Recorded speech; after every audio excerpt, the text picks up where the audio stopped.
మొదటగా ఈ వీడియోలో మనం భగవద్గీత అధ్యాయము 17 శ్లోకము 28ను పరిశీలిద్దాం.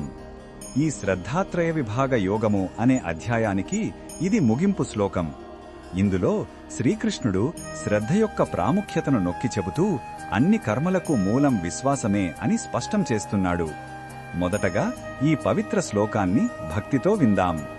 అశ్రద్ధయా హుతం దత్తం తపస్తప్తం కృతం చ యత్ అసదిత్యుచ్యతే పార్థ నచ తత్ప్రేత్య నో ఇహా.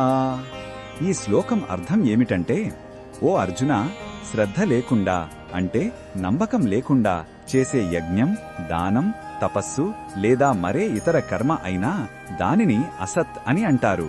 అసత్ అంటే వ్యర్థమైనది, నిష్ప్రయోజనమైనది. అలాంటి కర్మల వల్ల ఈ లోకంలో గాని మరణానంతరం పరలోకంలో గాని ఎటువంటి మేలు జరగదు.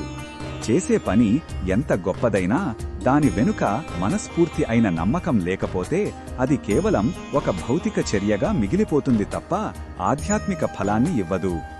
ఈ శ్లోకంలో ఉన్న భావం మనకు ఏమి చెప్తుందంటే, మన చర్యల వెనుక ఉన్న ఉద్దేశ్యం మరియు విశ్వాసం చాలా ముఖ్యమైనవి. శ్రద్ధ అనేది మన కర్మలకు జీవం పోస్తుంది.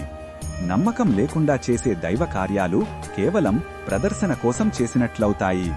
అవి మన అంతరాత్మను శుద్ధి చేయలేవు, మనకు శాంతిని ఇవ్వలేవు. చేసే పని మీద, దైవం మీద సంపూర్ణ విశ్వాసం ఉంచినప్పుడే ఆ కర్మ సత్ఫలితాన్ని ఇస్తుంది. ఈ బోధనను మన దైనందిన జీవితంలో ఎలా ఉపయోగించుకోవచ్చు అంటే, మనం చేసే ప్రతి పనిలోనూ శ్రద్ధను చూపించాలి. కుటుంబానికి సేవ చేస్తున్నా, ఉద్యోగ బాధ్యతలు నిర్వర్తిస్తున్నా, సమాజానికి సహాయం చేస్తున్నా దానిని మనస్ఫూర్తిగా నమ్మకంతో చెయ్యాలి.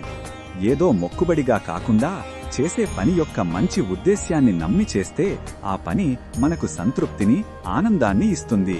అదే నిజమైన కర్మయోగం. మరిన్ని భగవద్గీత శ్లోకాల అర్థాన్ని తెలుసుకోవాలంటే మా తదుపరి వీడియోలను తప్పకుండా చూడండి.